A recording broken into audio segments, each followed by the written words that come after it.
Welcome to a very special episode of the Allie-RX show, starring yours truly. This episode is so special that I decided to go back to the old format and appear on camera once again. Not only is this an episode on my YouTube channel's 10th anniversary, but this is also an episode dedicated to the 26th anniversary of Sonic the Hedgehog. You see, the 3D Sonic games have been around for almost 20 years now, 18 to be exact. However, reactions from fans and gamers alike have been mixed. You either love them or you hate them, and that's where I come in. So today's episode of the Allie-RX show will be an hour-long retrospective known as the Modern Sonic Retrospective, which will cover every single 3D Sonic game released on console and PC. Do the classics still hold up? Are the good ones still good? Are the bad ones still bad? Well, let's find out. So the first one we're going to take a look at is, of course, Sonic Adventure for the Dreamcast. Released in 1998 in Japan and 1999 in North America and Europe.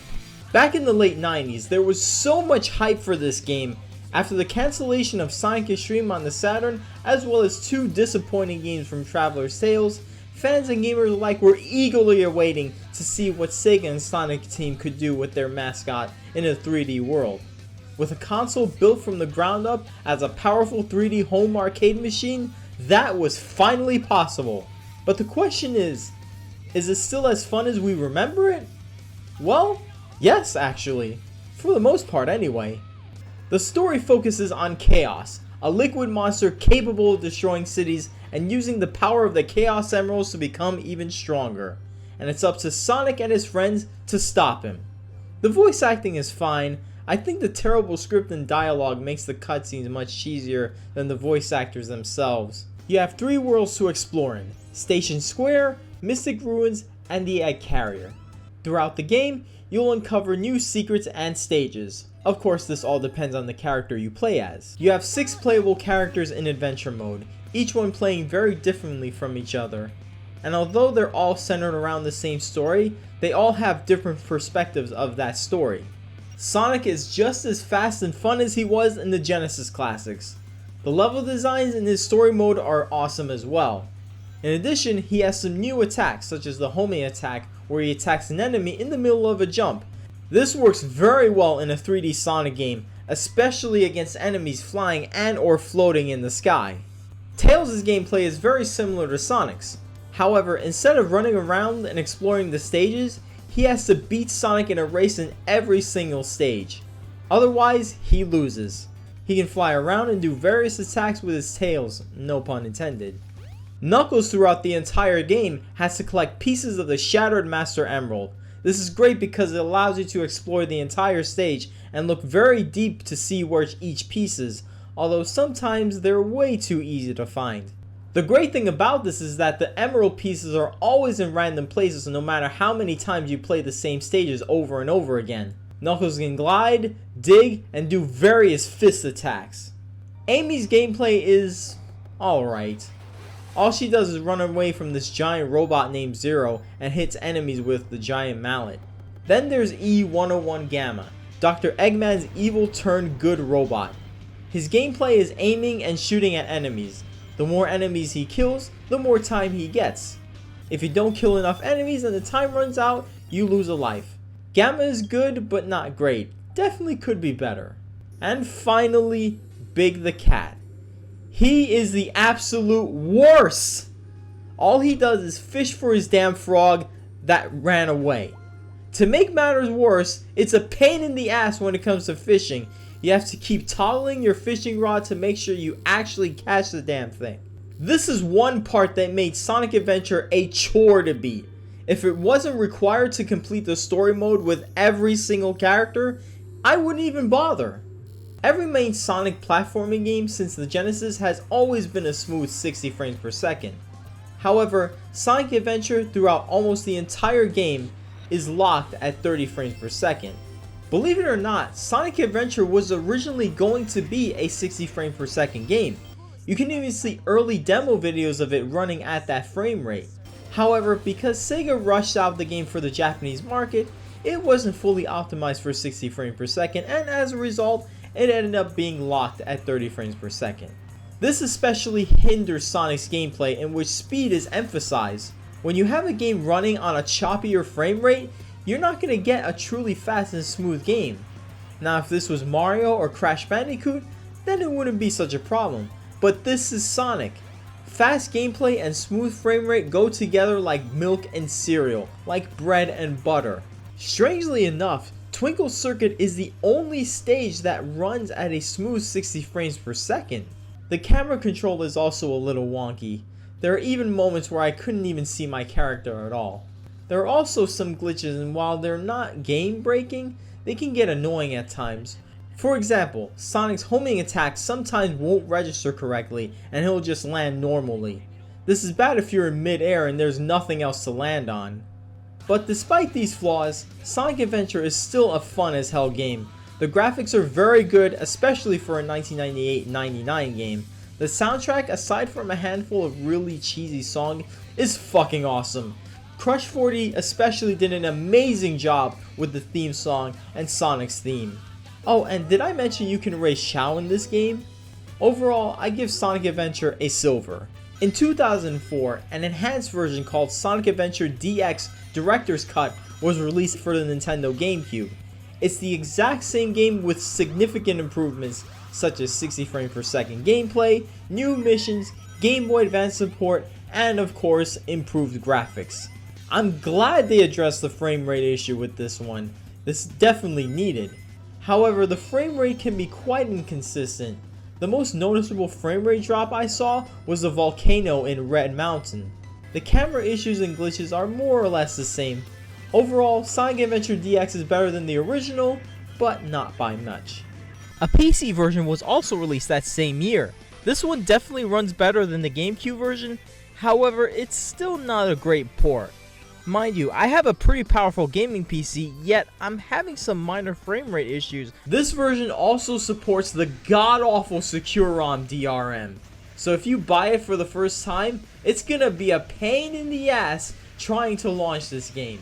The PC version of Sonic Heroes also supports Secure ROM. In 2011, both Sonic Adventure and Sonic Adventure DX were remastered in HD for Xbox 360, PS3, and Steam.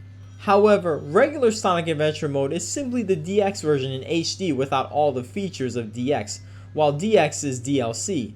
You're not going to get the true original Dreamcast Sonic Adventure in HD and 60 frames per second, unfortunately. On Steam, however, only Sonic Adventure DX was released. This version has more consistent frame rate and less glitches, but is still more or less the same as the GameCube version, only without the Game Gear collection and GBA support. This is hands down the best version of Sonic Adventure. One minor complaint though, no widescreen support, only these weird pillars you see on the side. Now, although Sonic Adventure 1 wasn't that great, the sequel, Sonic Adventure 2, is a huge improvement in almost every conceivable level. First off, E102 Gamma and Big the Cat are gone, and Amy is now a non-playable character. However, although Gamma is gone, his gameplay has been carried over to this game, but instead of playing as Gamma, you play as Tails and Dr. Eggman, and both are more fun to play as in my opinion than Gamma in Sonic Adventure 1. And of course Sonic and Knuckles are here as well, but they also have evil counterparts. The Thief, Rouge the Bat, and Sonic's greatest rival yet, Shadow the Hedgehog. This marks Sonic's first game outside the racing spin-offs where you get to play as both the heroes and the villains. The story mode is split into two parts, Hero Story and Dark Story. Dr. Eggman enters a military base to find a top secret weapon. Here he discovers Shadow, who would go on to frame Sonic. Now Sonic and his friends have to stop Shadow, Eggman, and Rouge, as well as a much greater threat later on. And best of all, this game runs at a smooth 60 frames per second. This makes gameplay, especially Sonic's gameplay, much more enjoyable. Chao Garden is also back, but this time, depending on which side you're playing on, your Chao can be raised to be either good or evil. Graphics, level design, and soundtrack have all been improved. And Knuckles' rap songs are nowhere near as cheesy as in the first one. However, even though Sonic Adventure 2 is better than Sonic Adventure 1 in almost every way, there can be some really frustrating moments. My biggest beef is with Final Rush in Hero Mode. Don't be surprised if you fall off the rails after jumping, because that happens quite a bit. Also, the Master Emerald collecting stages are a bit tougher now, especially in later stages. It's kinda sad to see that there are no worlds to explore to find new stages like in the first one. Now you just progress to the next stage after you beat it. One last thing. Have you noticed that during cutscenes, it sounds like the characters are constantly interrupting each other? Take a look at one example. If I'm not mistaken, this is the Master Emerald. It's you, Dr. Eggman. So that's Dr. Eggman. Well, I decided to use it for something. And by the way, that's not your emerald. Doesn't matter. This happens a lot. They really should have fixed the dialogue in this game. Despite these few flaws, Sonic Adventure 2 was and still is one of the best Sonic games to date. I give it a gold. Sadly, this would be the very last Sonic game on a Sega console, as Sega would officially go third party from here on out. In 2002, a port of Sonic Adventure 2 was released for the GameCube. This version was called Sonic Adventure 2 Battle. It's almost exactly the same as the original Dreamcast version, but with a few new features, most notably Game Boy Advance support. And in 2012, Sonic Adventure 2 and Sonic Adventure 2 Battle were remastered in HD for Xbox 360, PlayStation 3, and PC. Unlike Sonic Adventure DX, this one has full widescreen support. Sadly, Sega decided to forego another Sonic Adventure after they went third party. Instead, what we got is a brand new 3D Sonic game called Sonic Heroes, released in 2003 for the PlayStation 2, Xbox, and GameCube. And in 2004, it would be ported over to the PC. Many fans and gamers alike say that this was when the series started going downhill. And after playing it myself, I can see why. Now don't get me wrong, Sonic Heroes is far from a terrible game, but it has some obvious flaws. I'll get to them later, but first, I'll talk about the gameplay as well as some of the positives this game has. The characters are set up in different teams, each containing 3 different types of characters, a speed type, a fly type, and a power type. There are a total of 4 teams, making it a grand total of 12 playable characters, the largest roster any Sonic game has ever had. The teams are Team Sonic with Sonic, Tails, and Knuckles, Team Dark with Shadow, Rouge, and E123 Omega, Team Rose with Amy, Big the Cat, and Cream the Rabbit, and finally Team Chaotix with Espio the Chameleon, Vector the Crocodile, and Charmy Bee. Hey, remember these guys from Knuckles Chaotix on the 32X? The storylines for the most part are kinda shallow. The only one that's interesting is Team Dark's story because we get to see what happens to Shadow and Rouge after the events of Sonic Adventure 2. We also learn more about Gamma and his brothers after Sonic Adventure 1, as explained with Omega's backstory. The others are nothing special. Sonic, Tails, and Knuckles receive a letter from Dr. Eggman, Amy, Big, and Cream set out to find Froggy, yes, again, and a Chow named Chocolat, and the Chaotix crew are under an investigation. Basically, it's a bunch of characters with a bunch of storylines thrown in together. Gameplay is somewhat of a return to Sonic's 2D roots. Unlike the adventure games, Sonic Heroes is non-stop platforming, meaning no fishing, no shooting, no searching for Master Emerald pieces, none of that. Although the Team Chaotix story is slightly different with a series of missions. Of course, the newest feature in a Sonic game is the ability to toggle between characters. This helps with defeating certain enemies and crossing certain paths, though the controls may take a bit getting used to at first. Each character does different attacks, jumps, and more. And when your gauge is full, you can perform a team blast. This is highly recommended, especially for boss battles. In terms of who is the fastest of the speed characters, Sonic and Shadow are definitely the fastest while Amy is the slowest. The strongest of the power characters is easily E123 Omega, and as for who can fly the highest, I go with Rouge. Overall, the best team is hands down Team Shadow. In the adventure games, the Chaos Emeralds were integrated with the storyline, so you didn't have to do anything. But this time, the classic special stages you know and love from the Genesis era are back. The Sonic games have been very consistent with graphics and soundtrack, and Sonic Heroes is no exception. My favorite track has to be This Machine, the theme song for Team Dark, and all the levels look very colorful and vibrant. Now with all that said, you'd think this would be the best of the 3D games released so far, right? Well, not quite. The level designs for the most part are good, but there are some that make the game quite frustrating. My biggest gripe is with the pinball segments in Casino Park and Bingo Highway. Those are the absolute worst. The camera looks awkward as fuck, and it can be a real pain in the ass to get to the top. To make matters worse, controlling your character in these parts can be very slippery. This is bad if you want to avoid falling through holes. And when you do make it out of the pinball, the other teammates you left behind die, and sometimes they never come back. In fact, it can get slippery quite a lot. I could totally understand this for the speed characters since they run fast, but even the power characters can be slippery. This is why I recommend not moving the analog stick when attacking enemies or destroying blocks that are close to the edge. Otherwise, there's a good chance you'll fall. Also, you know those frustrating rail moments in Final Rush and Sonic Adventure 2? Well, the rail moments here are somehow worse. You have no idea how many times I fell off trying to jump on a rail. Then there's moments where you're running around and accidentally touch on a rail, then end up going backwards. The team battle stages are ass. You have to push all the members of your opponent team out of the stage. The problem is, it's really frustrating most of the time and it's just not very fun.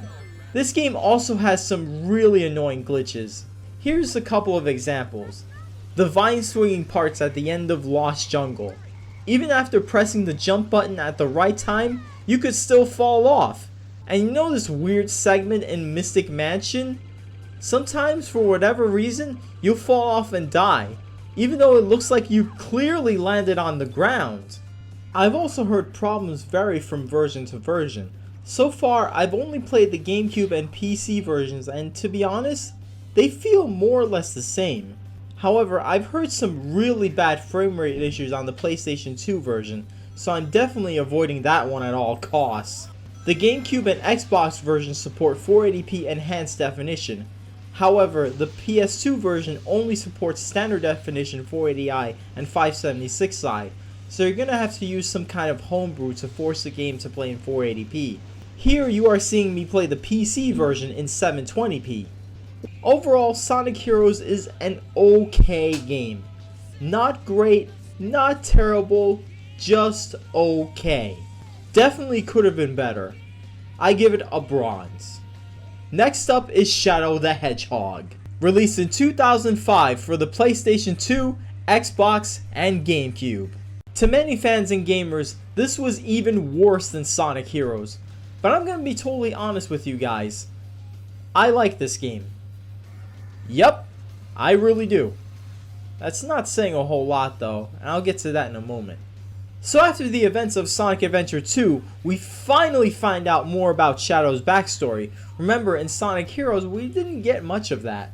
This game also has an unusually darker tone compared to other Sonic games. The story begins with Shadow still recovering from amnesia.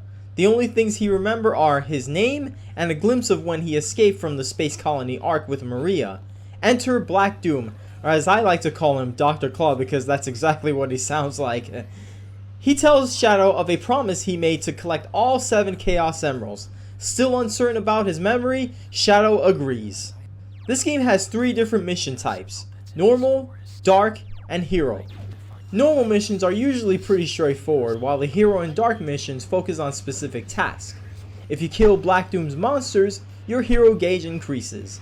If you kill soldiers, your Dark gauge increases. Once either one of them is full, you can unleash either your Chaos Control or your Chaos Blast. There are multiple paths to go through. For example, you can start off in the Dark path, then Normal path, then Hero path. Or you can just go straight through the normal path and beat the game like that.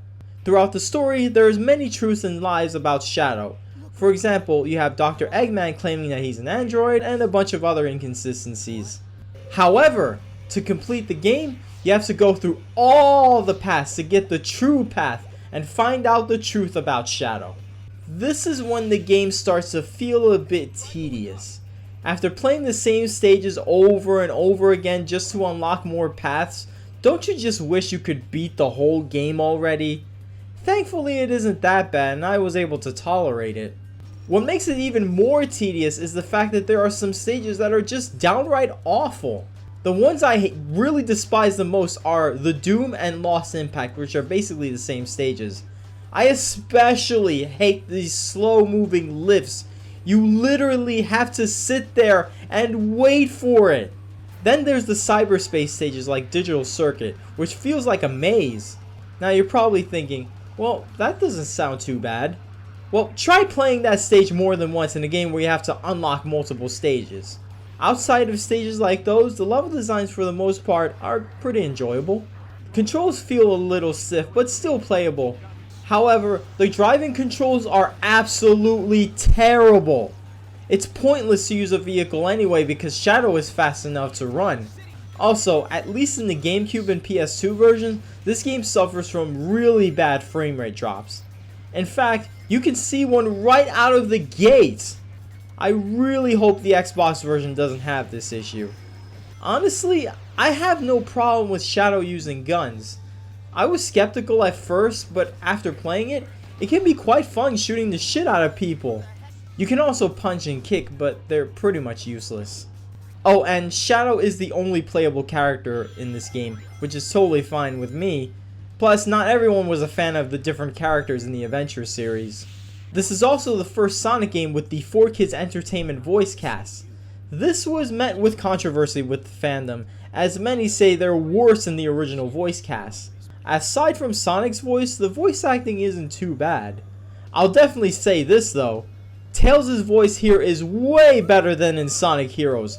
God, I couldn't stand his voice in that game. The dialogue is complete garbage though. It can get really repetitive, even during gameplay. Here, have a listen. You know what they say, the more the merrier. You know what they say, the more the merrier. You know what they say, the more the merrier. You know what they say, the more the merrier. Sega really needs to improve their scripts. Once again, Sega does a great job with music. I Am All of Me is an awesome theme song for Shadow the Hedgehog. As for the graphics, they're good, but for a 2005 game, it doesn't look that much better than the previous Sonic games. One last thing, this game loads a lot. It loads after you clear a stage, it loads after a cutscene, it loads after it shows you all the progress you've made. These load times can be quite annoying. Overall, Shadow the Hedgehog is an enjoyable game. I'd even go as far to say it's better than Sonic Heroes. However, I can't quite recommend this game. You'll have to play this for yourself to see whether you like it or not. There's so many mixed opinions about this game. I give it a silver. Finally, I've got all the Chaos Emeralds. How dare you defy me? I am Shadow the Hedgehog. I and only I know what is best. No one can tell me what to do. This is who I am. What? Goodbye, Doctor. This game sucks. Next! Here we are with Sonic and the Secret Rings, the first Sonic game in the Sonic Storybook series, released in 2007 exclusively for the Wii. The story begins with Sonic sleeping inside a cabin. After waking up and picking up his ring, suddenly comes a genie named Shaura. She then tells Sonic that an evil spirit named Eraser Jin is erasing all the stories of the Great Arabian Nights book, and it's all up to Sonic to stop him. With a special ring he has, Sonic is now the master of the genie Shaura, and she can grant him wishes. So yeah, the plot is basically Aladdin. But how is the gameplay? Well, I've got some things to say about this game, and they're not good. You basically have to complete a series of missions throughout each stage. The problem? You have to keep playing the same stages over and over again until you unlock enough missions to get to the next stage. The missions for the most part are very, very repetitive. And if you think that's bad enough, think again. The controls here are absolutely terrible. This is one of the earliest Wii games and it's heavily dependent on tilt motion controls. You turn by tilting the Wiimote either left or right, homing attacks by flipping the Wiimote once in the middle of the jump, and in a specific situation like this flying vase, you shake the Wiimote like crazy to go all the way up. Now this wouldn't be too bad if the controls were smooth and responsive. First off, when you tilt your Wiimote while running, it feels like you're driving and are about to crash. And as for the homing attacks, they don't always work. And if your homing attack fails against an enemy in midair, chances are you'll fall off. To make matters worse, it's an on-rail style game. Combine that with all the spike traps and walls you come across and the terrible controls, this makes the game very frustrating. And if you are halted by a wall or something, you have to stop by pressing and holding the one button, then tilt the Wiimote back to move backwards. Unfortunately, this doesn't always work. There was a part where I couldn't move backwards at all, and Sonic just kept moving forward. The camera controls are awful. Sure, the camera in the previous Sonic games had issues, but they were nowhere near this bad. It's damn near impossible to see everything you want to see. This game was so terrible, I gave up halfway. The only good things I can say about this game are the graphics, the music, and the power-ups you collect. Although the music in this game can be repetitive and the songs can play over and over and over again. Oh, and this is the first Sonic game since Sonic Adventure to be locked at 30 frames per second. This is also the first Sonic game since Sonic 3D Blast where you only get to play as Sonic. Oh, and this game has a party mode. You remember Sonic Shuffle on the Dreamcast? Well, that's basically what this is. Overall, Sonic and the Secret Rings is shit. Do not buy it, do not play it, do not even touch this game. It's nothing but a gimmicky cash grab. So with the significant decline in quality of the 3D Sonic games, will they finally get it right this time? That brings us to the next game we're going to take a look at. Sonic Unleashed, released in 2008. And this game was released across 4 different platforms. PlayStation 2, Xbox 360, PlayStation 3, and Wii. However, there are 2 different versions of it and I will explain that later. The story begins with Sonic confronting Dr. Eggman in an epic battle on his spaceship. After turning supersonic, Eggman starts begging for mercy and it appears as though the battle is already over. However, Eggman successfully traps Sonic and draws energy from the Chaos Emeralds. Using this energy, Eggman fires his weapon and awakens a beast named Dark Gaia, causing the Earth to be scattered into pieces. Now the tides have turned and Dr. Eggman seems to have defeated Sonic once and for all. However, Sonic goes through a strange transformation. Combined with Eggman's beam and the 7 emeralds, he transforms into a werehog. Eggman then sends him off for good. After crash landing back on Earth, Sonic meets a little flying creature who is suffering from memory loss to the point where he doesn't even remember his name. After the sun rises, Sonic turns back to normal. And after befriending each other, Sonic gives the little creature a nickname, Chip. Later on in the game, they meet a professor who helps him stop Gaia and put the Earth back together. Sonic also reunites with his friends Amy, Tails, and Knuckles, although none of them are playable characters. Now Sonic has to help Chip recover his memories, stop Eggman and Dark Gaia, and fix his Dr. Jekyll and Mr. Hyde situation. And that's pretty much the beginning of the story. But how's the gameplay? Sonic Unleashed takes the Sonic series to a whole new direction. This is the first in the series to use an engine called the Hedgehog engine. This game has 2 different stage types, daytime and nighttime. And if you're expecting this game to play anything like the Adventure series, Heroes, and Shadow the Hedgehog in Sonic 06, think again. This plays very differently. The potential is definitely there, however it falls short thanks to so many major flaws. I'll get into more details later. This game introduces new gameplay elements for Sonic. It mixes 2D classic side-scrolling elements with modern 3D elements. Borrowing from the Sonic Rush series, Sonic is now able to boost. In addition, he is able to quick step. You can do this by pressing either the left or the right shoulder buttons while running. He is also able to crouch even while running. These new gameplay elements make Sonic feel much faster than before. Sadly, the spin dash is not in this game. I know the spin dash wasn't quite perfect in the Adventure series, but it would have been nice if they kept it. Like in the previous Sonic games, you can do the homing attack, but for whatever reason, now you have to press 2 separate buttons. First you press the A or X to jump, then press the X or square to do the homing attack. Whatever happened to just pressing the jump button twice to do the homing attack? What was wrong with that? And here's the gist of it. The homing attack is the exact same button as the boost, and in some instances, I accidentally boosted in the middle of a jump, causing me to fall. Remember when I complained about how the homing attack doesn't always register in the Sonic Adventure games? Yeah, I take that back. Sonic has other abilities like the wall jump and the light dash, but you don't get them until later on, so he's sorely lacking in abilities at the start of the game. Now, to be fair, the adventure games didn't give you stuff like the light dash from the get-go, but you had enough abilities to get through most of the game and enjoy it. Here, it takes a while to get those abilities. Oh, and grinding is still a little buggy. Yeah. Now let's talk about the nighttime Hedgehog stages. These are the stages Unleashed that was met with the most criticism. Hedgehog Sonic's gameplay is a beat 'em up mixed with platforming and puzzle elements. To best describe it, it's just meh. Not terrible, not good, just meh. First off, the levels feel way too long. Combine that with how slow Hedgehog Sonic is, it gets boring after a while. Plus you fight the same enemies over and over again. You can also jump and swing across vines and poles, but it feels like a half-assed version of Donkey Kong 64. I do like how you can stretch your arms and pick up and throw enemies like nothing, but that's the only positive thing I can say.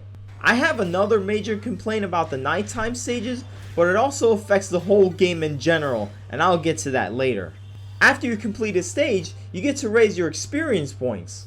Okay, I don't think this has a place in the mainline Sonic game. I could understand this for the nighttime stages, but the daytime stages as well? You also have the hub world where you can walk around, talk to people, complete missions, collect sun and moon medals, and of course unlock new stages. This is another part of the game that gets boring after a while. Many times you gotta talk to people and get hints to find out where to go next. It's like they took the Station Square Mystic Ruins worlds from Sonic Adventure 1, expanded on that idea, and executed it poorly. Wouldn't it be so much better if you just went level to level? Like, what was wrong with that? In fact, you have to play the same stages over and over again because you gotta collect all the sun and moon medals to unlock newer stages. This can be a bit difficult when you're playing the daytime stages because of how fast Sonic runs. Also, this game has too many QuickTime events. So much that I fucked up pressing the wrong button many times, especially during the daytime stages where Sonic is running super fast. But none of these issues come close to the biggest flaw this game has. And this was a deal breaker for me. The frame rate. Oh my god, the frame rate. It is terrible. Well, at least on the PS3 version. The frame rate is inconsistent as fuck. There are moments, usually during the daytime stages, where the game runs at a smooth 60 frames per second. However, the frame rate can drop to as low as the 20s or even the mid-10s. Yeah, that bad. And during the nighttime stages, the frame rate is at its absolute worst. Combine that with how long the stages are and how repetitive they can be. This, along with other problems I mentioned, made the game a absolute chore to play. I fucking hated the frame rate in this game. The graphics are very good. Everything is bright, colorful, and even has a sense of detail. The music is good too, but it's almost completely different from the Crush 40 rock music from the previous games. In fact, it kinda reminds me of Super Mario Galaxy. But you know what I hate? During the nighttime stages, when you're fighting enemies, you hear the same damn repetitive music.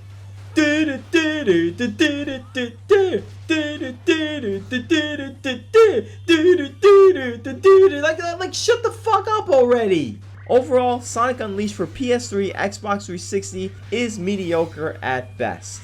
I'll never understand why so many Sonic fans like this game, but this just didn't do it for me. I really hoped this would turn Sonic around, but it didn't quite happen. I give it absolutely nothing. Now let's take a look at the Wii and PS2 versions. The footage you'll see here is from the Wii version, but both versions are more or less the same. This version does not use the Hedgehog engine. Instead, it uses its own modified engine. And this version is actually a little bit better than the HD versions. It's still not very good though. So let's go over the comparisons. First off, the game runs at a consistent 30 frames per second. It's not great, but it's a huge improvement over the horribly inconsistent frame rate of the PS3 version. Seriously, the frame rate of that version is so horrible, it actually made me miss 30 frames per second. Despite it being the inferior version, gameplay is very similar to the HD versions. The Wii version adds new motion controls using the Wiimote and Nunchuck. However, you can still use the classic controller or the GameCube controller, though I highly recommend the latter since the motion controls in this game don't always respond very well. For whatever reason, this version has less daytime stages than the HD versions. Not only that, but many of the daytime stages have these dumb missions where you collect a certain number of rings or complete the stage in time without breaking anything. Why couldn't they just make all the daytime stages straightforward? That would have been so much more fun. QuickTime events are still in the game, but thankfully they didn't implement motion controls to these particular moments. The nighttime stages are just as boring as the HD versions, but with the more consistent frame rate, it's slightly more enjoyable here. When using the Wiimote and Nunchuck, you attack by swinging them. The Nunchuck is for swinging left, while the Wiimote is for swinging right, kind of like Wii Boxing or Punch-Out. But when using the classic controller or the GameCube controller, you punch by pressing the shoulder buttons. Not only that, but you can't just rapidly press buttons like the HD versions. Why the hell would they do that though? That just makes the controls a tad bit awkward. Not only that, when you're climbing a pole or swinging to jump on the other side, you have to hold the X button, then let go of X and press A at the same time. It's not annoying or frustrating, it just takes some time getting used to. Also, leveling up only happens when you complete a nighttime stage. This has been completely removed from the daytime stages. And this makes a lot more sense. Regular Sonic just wasn't meant to have this feature. The hub world is a little bit better too. Instead of walking around and talking to people, it's a map. This is better because you can just talk to people quicker and get to the Gaia Gate immediately. And yes, you still have to collect Sun and Moon medals to unlock new stages. The graphics are pretty disappointing. I know this is not the HD version, but even for a standard definition console, this doesn't look good. Take a look at how Werehog Sonic looks in the Gaia Gate. It almost looks like PS1 textures, what the hell? I mean, for God's sake, Sonic Adventure 2 on the Dreamcast looked much better than this. By the way, don't you just love how the cutscenes are ripped straight from the HD versions? Like when you go from this to actual gameplay, it's a huge difference. The difference is night and day. Overall, Sonic Unleashed for the Wii and PS2 is okay. I give it a bronze. Now, even though Sonic Unleashed wasn't great, Sega definitely saw the potential with the Hedgehog engine and the daytime stages. This will be carried over to future Sonic games, starting with Sonic Colors. But, before we get to that, we're going to take a look at the last of the Sonic Storybook series, Sonic and the Black Knight, released in 2009 exclusively for the Wii. Black Knight's story is based on King Arthur, much like how Secret Ring was based on Aladdin. However, in this world, King Arthur is the villain. In order to stop him, the wizard Merlina summons, you guessed it, Sonic. However, Sonic immediately learns that defeating King Arthur isn't really that easy. Merlina explains that he became possessed by his sword Excalibur, and in order to defeat King Arthur, Sonic needs the sword Caliburn. But before he can do so, he needs to defeat the Knights of the Round Table as well, which are, you guessed it, Sonic friends and foes, Knuckles, Blaze, and Shadow. So yeah, these Sonic Storybook games get more and more ridiculous. And unfortunately, the gameplay is no better. Controls are better than in Secret Rings, but that's not saying a whole lot. It's still another gimmicky Sonic game. You control by using the Wiimote and nunchuck, and throughout the entirety of the game, you're swinging and waggling the Wiimote repeatedly, which is basically run slash jump slash dodge slash run slash jump slash, and it goes on, and it gets very annoying. Seriously, the game almost made my arms feel very tired. Thank God it's a super short game. On rails is gone, which is a great thing. However, you're still constantly moving forward. And just like in Secret Rings, when you try to go back, you'll end up moving backwards. And sometimes the game won't let you go back. This can get very annoying. Some levels are straightforward, others require a mission to beat. Most of these missions are pretty lame and repetitive though. Save the townspeople, give the townspeople rings, and defeat a certain amount of enemies. Every time you complete a level, you gain more followers. The more followers you gain, the closer you get to reaching the next title. For example, you start off as a knave, then go up to loyal page. This won't matter much since the game is so short. And of course you gotta defeat the 3 knights as well as King Arthur himself. There are other modes like multiplayer and online, but who the hell wants to play this crap with friends when there are far better multiplayer games? And since Nintendo Wi-Fi connection is shut down, I cannot show you the online features at all. And that's basically it. The graphics are very good, definitely better than the Wii version of Unleashed, but that's really the only positive thing I can say. The music is alright, nothing terrible, nothing great either. Oh, and one last thing to mention, this would be the last Sonic game with the 4Kids Entertainment voice cast. Sega would replace all the voice actors except Dr. Eggman's voice actor with a new cast in future Sonic titles. Overall, this game is absolutely terrible. It's boring, repetitive, and extremely gimmicky. And it's a damn shame that Sega keeps pushing these really stupid goddamn gimmicks to Sonic. Hedgehog, Aladdin, King Arthur. Why can't they just make a good, fun Sonic game just like the old days without any of this bullshit? Well, I got some great news. The next Sonic game doesn't have any of that garbage. This is Sonic Colors, released in 2010 for the Wii. A Nintendo DS version is also available, but that version is completely different. It's basically Sonic Rush 3. As soon as you start a new game, you jump right into the gameplay, just like in the classic Sonic games. A great start so far, but we'll get to that in a moment. So the story begins with Sonic and Tails arriving at Eggman's incredible interstellar amusement park. Of course, they realize that this is yet another evil scheme by Dr. Eggman. However, Sonic sees 2 aliens running from Eggman's henchman robots. Sonic then goes to save them when all of a sudden, Sonic absorbs one of the aliens and gets special laser powers. Later on, Tails builds a translator for the aliens. It is then revealed that the aliens are known as Wisps, and the alien Tails is speaking to is named Yacker. Sonic and Tails learn that the Wisps are in serious trouble thanks to Dr. Eggman. Now it's up to them to save them. After a slew of mediocre to crappy Sonic games, Sonic Colors is a breath of fresh air.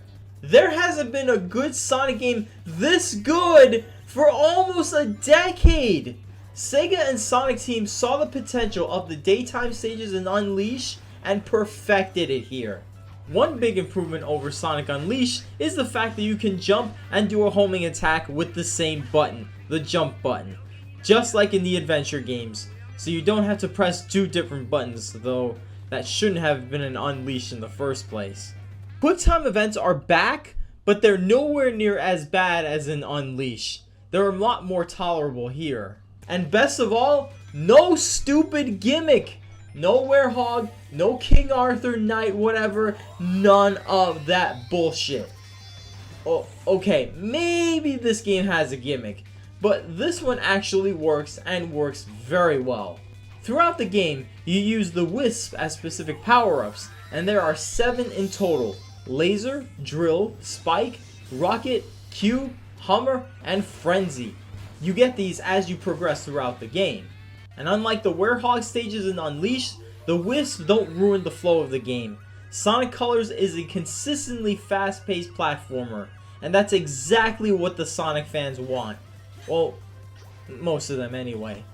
You can also collect Wisps to increase your boost. and even the level design is incredible. The game feels consistently fresh. Like the daytime stages in Sonic Unleashed, the game toggles between 2D and 3D. However, oftentimes it feels more 2D rather than 3D. And honestly, that's totally fine with me. The sun and moon medals have been replaced with red star rings, though these are completely optional this time, but it makes the game much more fun. These red star rings are used for the Sonic Simulator minigame, where you play as a robotic Sonic, and no, I don't mean Metal Sonic. Oh, and there's a stage clear minigame, which is pretty cool. The game is set up into different planets, with 7 in total. Each world is set up as a map to select a stage, much like in Mario. So no hub world or anything like that. Thank God. You can play it using either the Wiimote Nunchuck, Classic Controller, or GameCube Controller. Once again, I highly recommend the GameCube Controller. The graphics and visuals are beautiful. Everything looks so vibrant and colorful, more so than any other recent Sonic games. And this is on the Wii too! See, Sonic Unleashed was released on the Wii, PlayStation 2, PlayStation 3, and Xbox 360. However, the Wii and PS2 versions had really crappy graphics. But for Sonic Colors, it almost looks on par with the HD versions of Unleashed, despite not being on an HD console. This completely blows the Wii and PS2 versions of Unleashed out of the water. Now, is that impressive or what? The music is also really good, and it's no surprise since most Sonic games have really good music, though personally I'm not a fan of the auto-tune in the opening and ending themes. With most of the 4Kids Entertainment cast gone, Sonic Colors has a brand new voice cast. The voice of Sonic in this game is Roger Craig Smith, best known for his work as Chris Redfield in the Resident Evil series and Ezio in the Assassin's Creed series. He and others do a great job voicing the characters. One of the 4Kids voice cast remain though, and that is the voice of Dr. Eggman, Mike Pollock. These people continue to voice Sonic characters to this very day. Now, voice acting aside, the writing and dialogue in the cutscenes are hilarious and entertaining, especially Sonic's witty lines, which made me laugh quite a bit. And here's a fun fact. In the Japanese version, the voice of the Wisp power-up announcer is Fumihiko Takeshiki. If you don't know who he is, he did the voice of the Gaia Memory in Kamen Rider Double. Here, have a listen.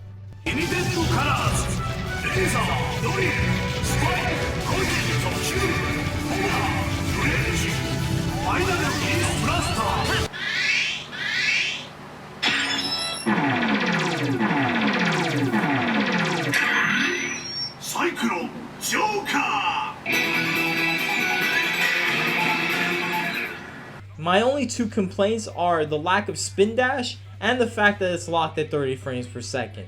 Though considering the impressive visuals and the fact that it's on the Wii, it's understandable that frame rate needed to be sacrificed. Overall, Sonic Colors is the best Sonic game in years. In fact, I would say it's up there with Sonic Adventure 2. If there's a recent Sonic game to highly recommend, it would definitely be this one. I give Sonic Colors a gold. Next up is Sonic Generations, a game that commemorates Sonic's 20th anniversary. Released in 2011 for the Xbox 360, PlayStation 3, Nintendo 3DS, and PC. However, the 3DS version is a completely different version. I will not review that here. For this one, I will be reviewing the Xbox 360, PS3, and PC version. But the footage you will see is from the PC version, and that is for a very good reason. What's this? Oh my god. Oh my god. It's classic Sonic in 3D! Well, 2.5D to be exact, but still. And it's a reimagining of the original Green Hill Zone. How fucking cool is that? And it's just as fun like the original Genesis Sonic games. Unlike this piece of garbage right here. I mean, wow, thank you, Sega. What a way to start a game, especially for Sonic fans who have been disappointed with the very recent games. Anyway, the story begins with classic Sonic completing Green Hill Zone when suddenly a monster from a wormhole sucks him in and all of Green Hill Zone. Meanwhile, in present day, Sonic and his friends are celebrating his birthday. And just when they were having a good time, the very same monster sucks them all in as well. Now all the timelines are stuck in a void and Sonic has to save them. But in order for that to happen, he needs to enter all the stages. Oh, and spoiler alert, and it's revealed in the end that Dr. Eggman and Dr. Robotnik were behind the monster the whole time. Yeah, no surprise there. But anyway, let's get on with the gameplay. For the first time ever, you get to play as both the original classic Sonic and modern Sonic from the Adventure series on the Dreamcast and onwards. As I mentioned earlier, classic Sonic is a faithful reimagining of the original Sega Genesis Sonic gameplay, only with 2.5D graphics. Fundamentally, it plays identical to the original Genesis Sonic. Modern Sonic is pretty much exactly the same as he was in colors, with a few minor tweaks and controls and gameplay once again. And of course the wisps are gone save for the very last stage. But hey, if it ain't broke, don't fix it. However, I think the developers made the boost way too easy to get. Unleashed in Colors didn't make it so easy to get boosts. Now, you can just collect a whole bunch of rings, do tricks, and you'll easily have your boost meter filled up. Now you can just turbo your way to the very end of the stage, and to be honest, that kinda hurts the fun. Thankfully, Classic Sonic doesn't do that.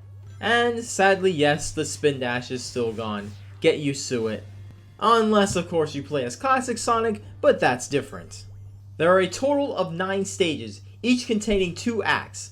Act 1 being the Classic Sonic version, and Act 2 being the Modern Sonic version. The stages are broken down into 3.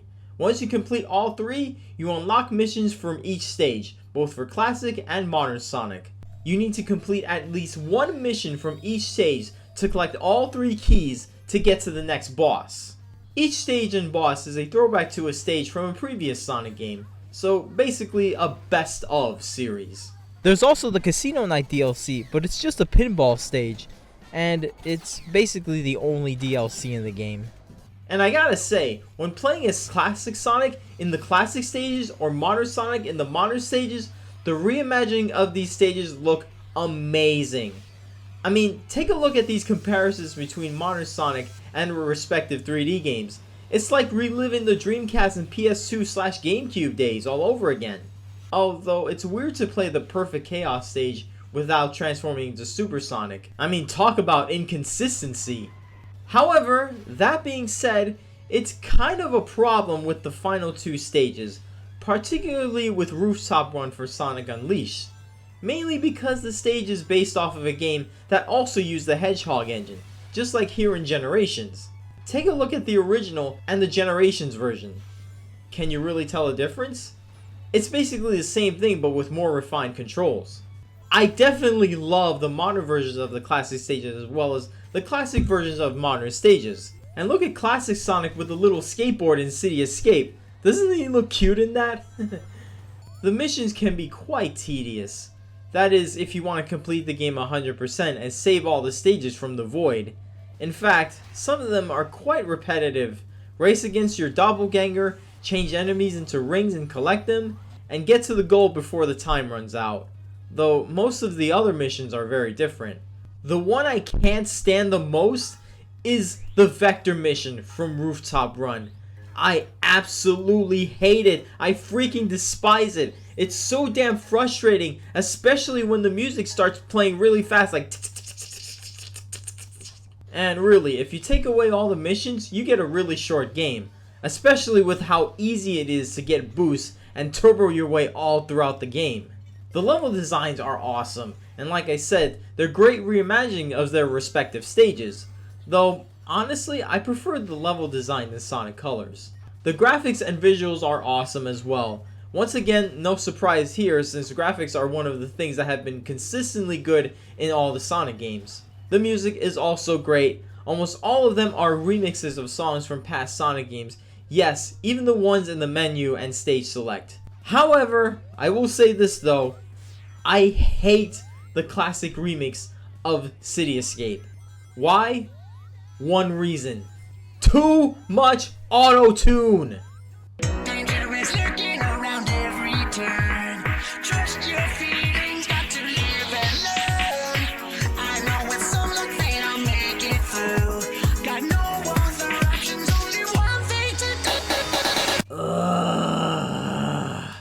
Once again, the writers and voice actors do an awesome job with the storyline and cutscenes. Dialogue is well written and quite hilarious at times. I especially love how often this game breaks the fourth wall, perfect for a ridiculous crossover game like this one. As you can tell, this is the PC version of Sonic Generations. It is running at a full 60 frames per second on my PC. If you own either the PS3 or Xbox 360 versions, you're not going to get this experience. Both versions are locked at 30 frames per second. The PC version is the only version to play it at 60 frames per second or higher. Of course, this all depends on your PC. The PC version also has native HD resolutions, while the console versions are sub HD. Not to mention, the load times in the PS3 version are god awful. Trust me, I had the PS3 version. The only advantage the console versions have is the original Sonic 1 as a bonus feature, though that's really not a huge deal. One last thing, there are a couple of issues specifically with the PC version, even though it's easily the best version. Sometimes when you open the game, this error screen pops up. Fortunately though, you can just delete all the config files, reconfigure your settings, and you're good to go. Also, sometimes the game can crash during time attack mode. It hasn't happened to me since I recorded this though, but it has happened before. I don't know if Sega fixed this issue or not, but who knows. And that's basically it. Overall, Sonic Generations is another great 3D Sonic game. Seeing Sega and Sonic Team knock it out of the ballpark twice really gave me hope for the franchise. And if you haven't played any 3D Sonic game in years, this is a great place to start. I give it a gold. And the final Sonic game we're taking a look at in this very long retrospective is Sonic Lost World. Originally released as a Wii U and 3DS exclusive in 2013, the Wii U version was ported over to the PC 2 years later. The story begins with Sonic and Tails flying on the Tornado airplane and chasing Dr. Eggman, who has once again captured all the animals. Suddenly, Eggman drops the animal capsule. Sonic tries to save them, but fails to do so. Eggman then fires at Sonic and Tails, causing them to fall. And just when they thought they were about to crash, they discover a planet known as the Lost Hex. Meanwhile, Dr. Eggman teams up with a group of Zeti known as the Deadly Six. They are Zaz, the Metalhead one, Zalmom, the Fat and Hungry one, Master Zik, the Ancient Martial Arts one, Zor, the Emo one, Xena, the only female in the team, and Zavok, the leader of the Deadly Six. Now Sonic must defeat both Eggman and the Deadly Six and save the Lost Hex.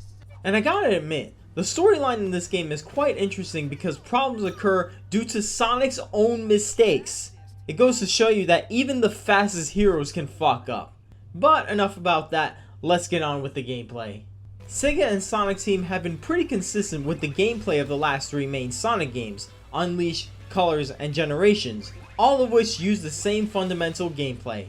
However, this time, Sega decides to go a new direction. And unfortunately, it doesn't turn out very well. Why they did this is beyond me. Colors and Generation were both fantastic games, and the fact that they scrapped a well-crafted engine in favor of this is really strange. The biggest problem this game has is the controls. They just feel awkward.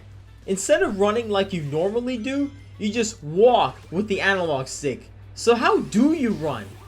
Well, get this. You have to hold ZR on the Wii U controller or the gamepad, or the right trigger to run. I'm not kidding. You have to hold the right trigger to run. You have to hold an extra button in a Sonic game, and one of the trigger buttons to do that. What the fuck was Sega thinking? That being said, it's not the worst controls ever, especially not in a Sonic game. It took me a while to get used to, but I was able to sort of adapt. Still, it's a major step backwards for a Sonic game. On the plus side, the boost is gone and the spin dash is back. Now, don't get me wrong, I didn't find the boost in Colors and Generations bad, but in Generations, you could just turbo your way throughout the stage, which made the game a bit too easy at times. The homing attack is weird too. Instead of attacking straight like in every other Sonic game, he sort of bounces like a basketball or something. Not only that, but the target on the homing attack is kind of broken. See, the game also has a charging homing attack, but it's some kind of weird automatic charging homing attack. So you're not sure if the target is going to have a one red circle or a bunch of white or light red circles. And trust me, this can be very frustrating for boss battles. Also, Sonic can climb up walls like a cat. So if double jumping doesn't help you reach high places, maybe this will. You gotta sort of time it right though, and make sure not to let go of the right trigger. But yeah, gameplay wise and control wise, it just feels unnatural, especially for a Sonic game, and it takes some time to get used to, more so than Sonic Heroes. As for the level design, I have mixed feelings about it. On one hand, it can look cool, but on the other, it feels disoriented.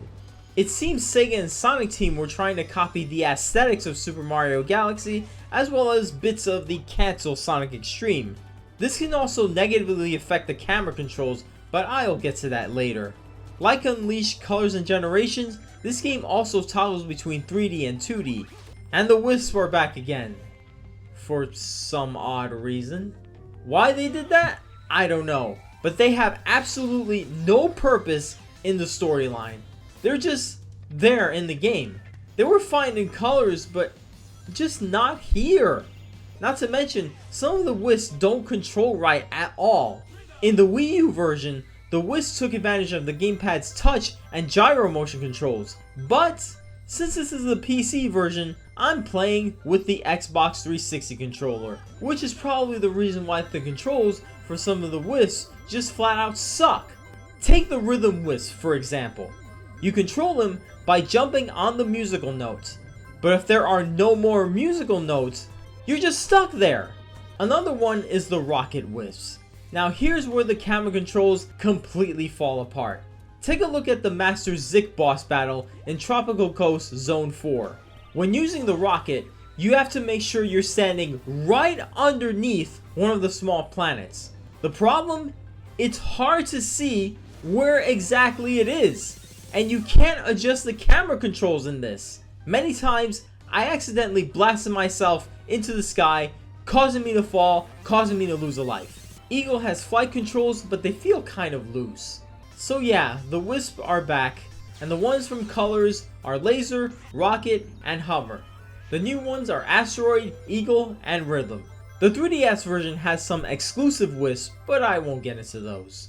Like Colors, the stages and zones are set up as a map, though I really need to point this out. Sonic runs like he has a stick up his ass. There are also hidden zones, including the Nightmare Zone DLC, but you really don't need to play these as they're not really part of the storyline. There are also Omochao missions, which are really just achievements you unlock. You can also collect and store power-ups, kind of like in Super Mario Bros. 3. The graphics are good, very colorful, pretty much on par with every other Sonic game. The music is good also, and the voice acting is pretty much the same as in the previous games, so I don't have much to complain here. Both the Wii U and PC version of Sonic Lost World run at 60 frames per second. The Wii U version supports a native 1080p resolution, while the PC version supports much higher resolutions, such as 4K.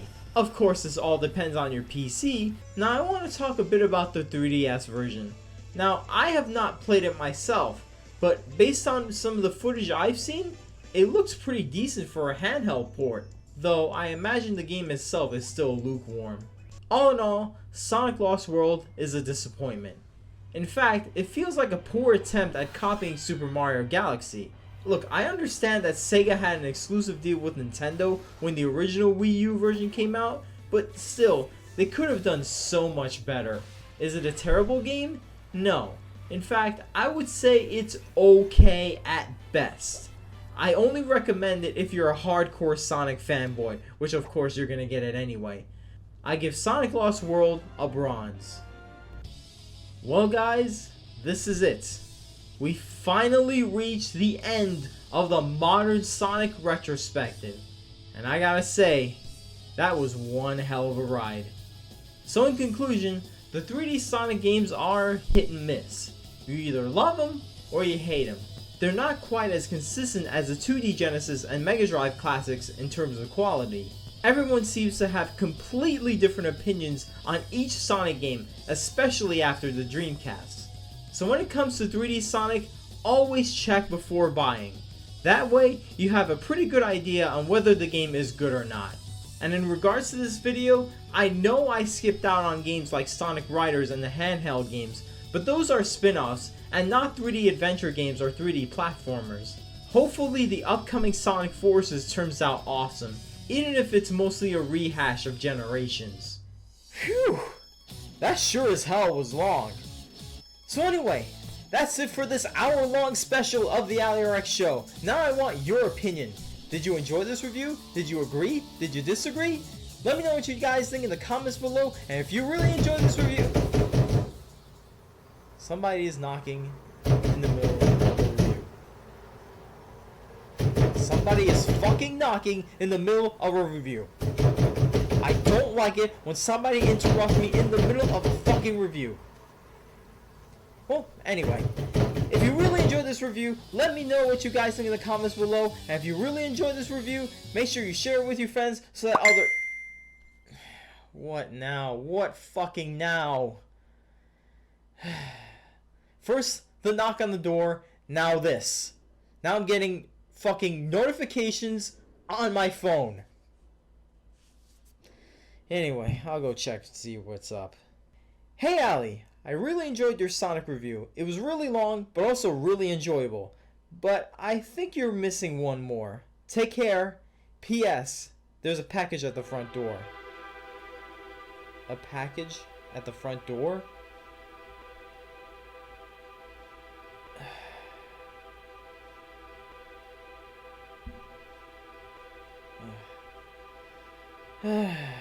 In the middle of a review. In the middle of a review? Fine, I'll go see it. Let's just make this quick. I'll be right back.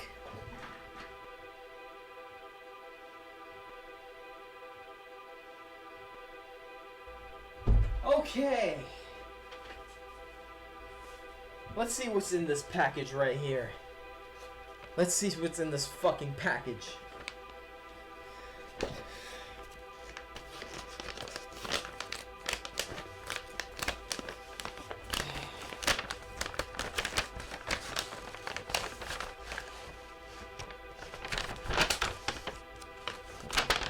Ah!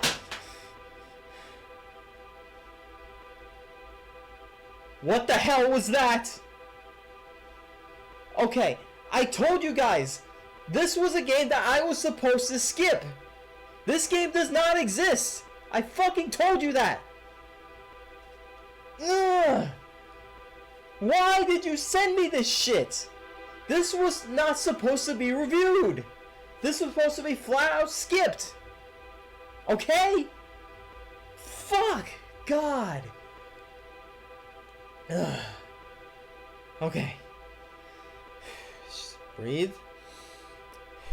Calm down. Calm down.